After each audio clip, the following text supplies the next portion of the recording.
안녕하세요. 김대희입니다.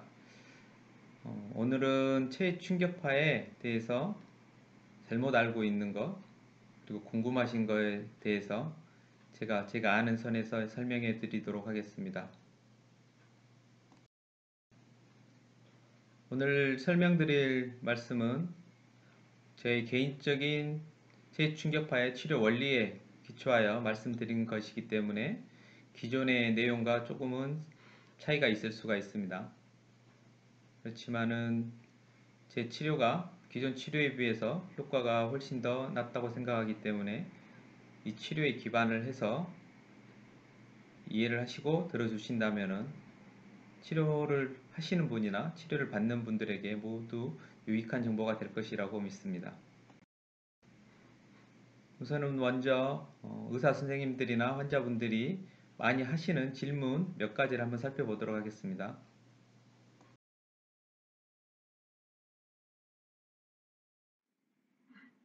일반 환자들뿐만 아니라 의사 선생님들께서도 많이 해오시는 질문인데요.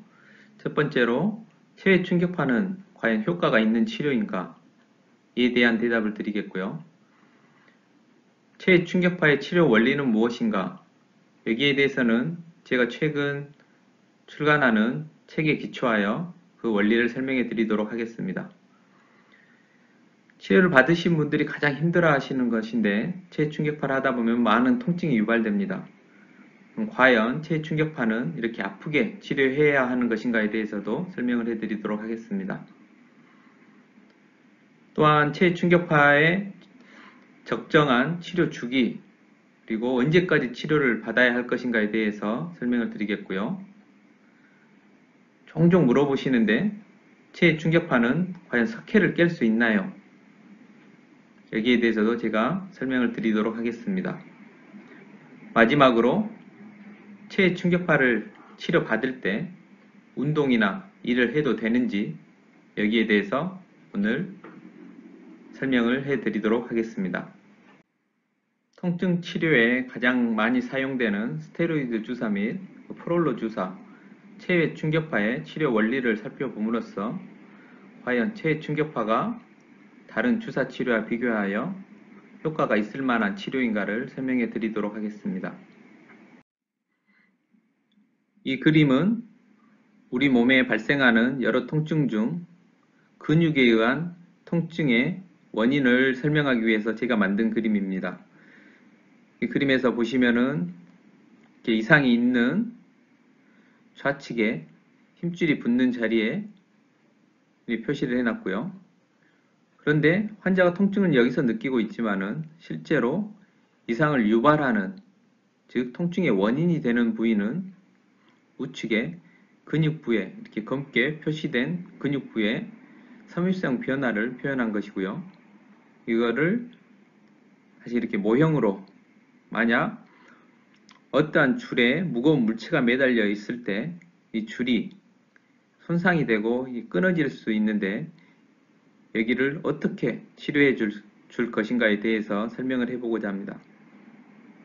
먼저 저희가 아픈 이 부위에 주사를 시행할 수가 있겠습니다. 근데 이 주사 약제가 만약에 스테로이드라면은 이 스테로이드 같은 경우는 이 힘줄의 근본적 치료를 유도할 수는 없습니다.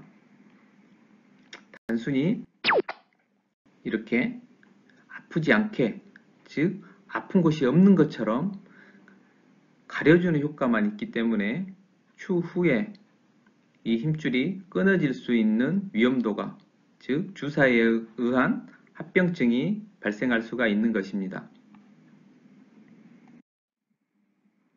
이에 반해 포롤로 치료는 이 부위를 강화시키는 치료라고 생각하시면 되겠습니다.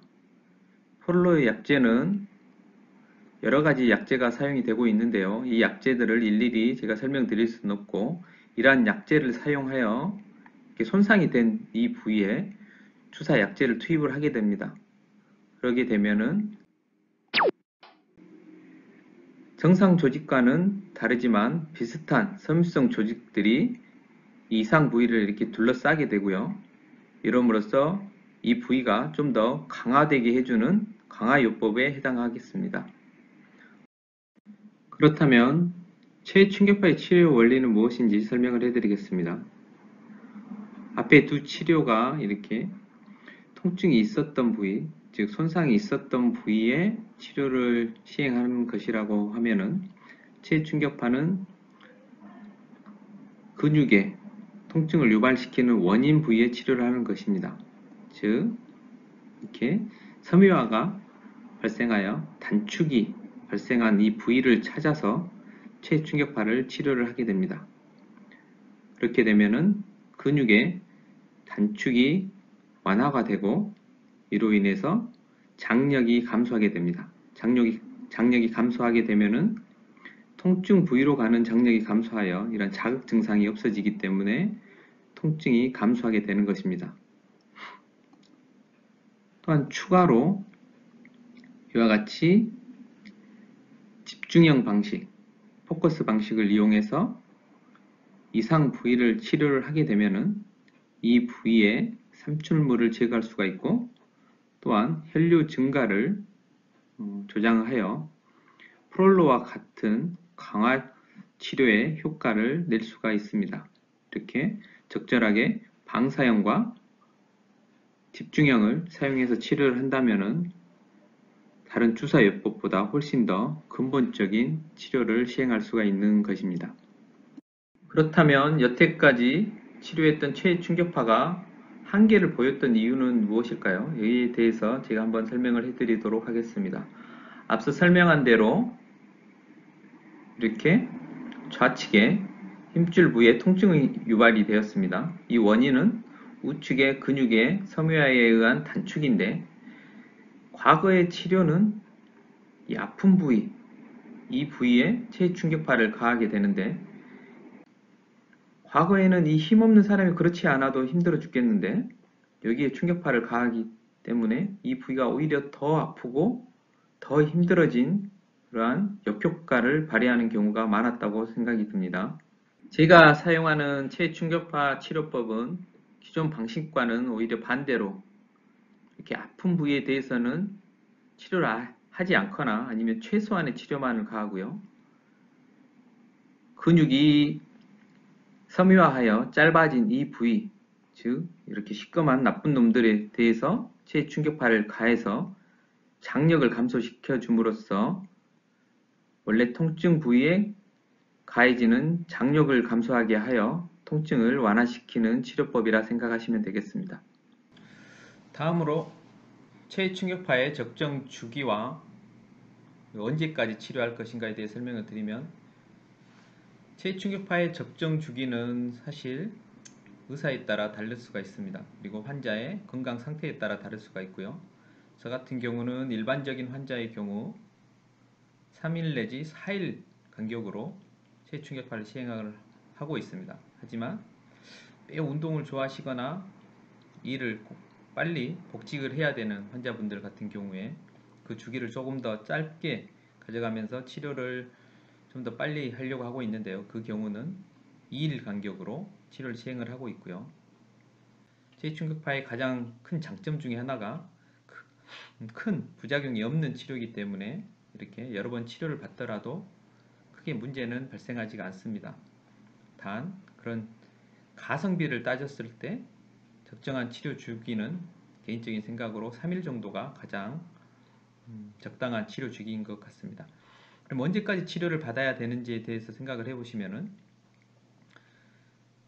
개인적으로는 3회 내지 5회를 기본 치료 프로토콜로 생각을 하고 있고요. 어떤 환자분 같은 경우는 1회 치료에 그 다음 내원시 치료를 해보면은 통증이 최충격파에 의해서 유발이 되지 않는 경우가 있습니다. 그러한 경우는 두 번의 치료로 치료를 마감을 하게 되겠고요. 반대로 어떠한 환자분들 같은 경우는 섬유성 변화가 매우 심하신 분들, 특히 그런 분들에서는 이게 치료가 빨리 이루어지지가 않는데 그런 경우는 뭐 5회에서 10회까지 치료를 하는데 기본적으로 치료를 마치는 시점은 일단 환자가 증상을 호소하지 않으셔야 되고요. 즉 증상 호전, 통증이 없어야 된 경우에 치료를 마칠 수가 있고요. 그렇다면 과연 체외 충격파가 엑스레이상에서 보이는 이러한 석회를 깰 수 있을지 이에 대해 설명을 드리겠는데요. 여기에 대해서는 논란의 여지가 있지만 제 개인적인 생각으로는 이러한 석회를 깨는 데는 한계가 있을 것으로 생각이 듭니다. 저 같은 경우는 어깨에 대해서 주사 치료도 하고 수술적 치료도 하지만 실제 우리가 주사 치료에서 이 석회를 감소시킬 수 있는 경우는 이 석회가 말랑말랑한 흡수기에만 주사기를 통해서 이거를 제거를 할 수가 있습니다. 여기에 있는 이 석회가 조금은 흡수될 수 있도록 도움을 줄 수 있을 것으로는 생각되지만 실제로 이거를 돌을 깨듯이 깰 수 있는 치료는 아니라고 생각이 듭니다. 최근 제게 강의를 들었던 선생님께서 제게 질문을 해 오셨습니다. 질문의 요지는 제가 설명드린 방법으로 체충격파 치료를 하고 나서 환자들의 증상은 매우 호전되는 아주 좋은 결과를 보였지만 일부의 환자에서 너무 통증이 심해진다고 말씀을 하시는데요. 특히 기존에 했던 치료법과 다르게 치료한 부위에서 만지기도 힘들 정도의 통증이 유발된다고 하셨습니다. 그러면서 이게 과연 제대로 하고 있는 건지 의문을 표해 오셨는데요. 여기가 지금 위치가 허벅지의 외측 부위입니다. 잘 보시면은 이 멍이 들어 있고요. 이 멍은 실제 환자가 생긴 그런 멍이 아니고 제가 치료를 한 후에 발생한 멍이 이렇게 든 거고요. 그 옆쪽을 보시면은 아주 작은 혈관들이 만들어진 걸 볼 수가 있습니다. 이 체충격파가 매우 좋은 효과를 내는 환자들 중에 이렇게 작은 혈관들이 만들어진 이런 환자들에서 좋은 효과를 내는데 이 경우는 이 피부 밑으로 근육 사이에 있는 페이시아라고 하는 근막층에서 혈액순환이 방해를 받으면서 이렇게 기능을 하지 않는, 좋지 않은 이런 혈관들이 만들어지는 것입니다. 이 부위를 체충파로 치료를 하게 되면은 그 압력에 의해서 이런 혈관들이 파괴되면서 이렇게 멍이 드는 거고요. 근막의 페이시아층에서 이렇게 파괴가 같이 일어나면서 그 부위가 일시적으로 붓고 만졌을 때 매우 심한 통증이 유발될 수가 있습니다. 근데 환자들의 특징을 보면은 만져서는 아픈데 걸을 때나 일을 할 때, 운동을 할 때는 훨씬 더 편해졌다고 표현을 합니다. 그래서 그런 경우는 전혀 걱정을 하실 필요가 없고 계속 치료를 시행하면 되겠고요. 이렇게 합병증이 일어날 정도의 치료를 하는 게 과연 옳은 치료인가? 여기에 대해서 말씀을 드리면은 어느 정도의 통증은 유발이 되고 섬유화된 이런 안 좋은 조직들이 파괴될 수 있는 정도의 에너지가 투여가 돼야지 어느 정도의 통증은 유발할 것을 감수하고 치료를 해야 되는 것입니다. 만약 환자분들이 너무 아파라 하신 경우에는 치료의 횟수를 좀 더 늘릴 계획을 가지고 좀 더 약한 힘으로 좀 더 낮은 압력을 가하면서 치료를 해주면은 부작용은 좀 줄어들 수 있겠지만은 병원을 내원해야 하는 치료 횟수는 증가한다고 생각을 하시면 되겠습니다.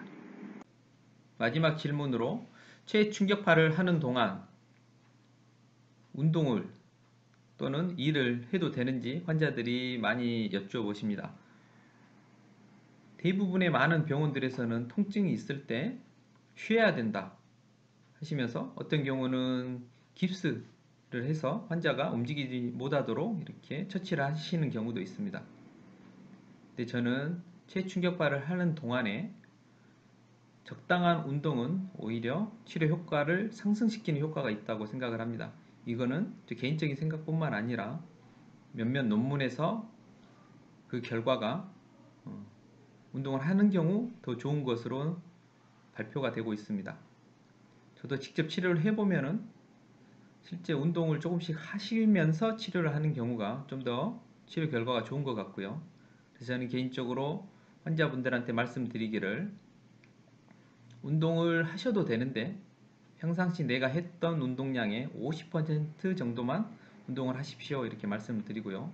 일을 하시는 경우도 너무 무리해서 일은 하지 마시고 최대한 조금 아끼면서 일은 하셔도 됩니다 이렇게 설명을 드립니다. 최충격파를 이해하는 데 많은 도움이 되셨나 모르겠습니다. 또 궁금하신 질문사항 같은 게 있으면 제 유튜브를 통해서 질문을 해주시면 충실히 답변해 드리도록 하겠습니다. 감사합니다.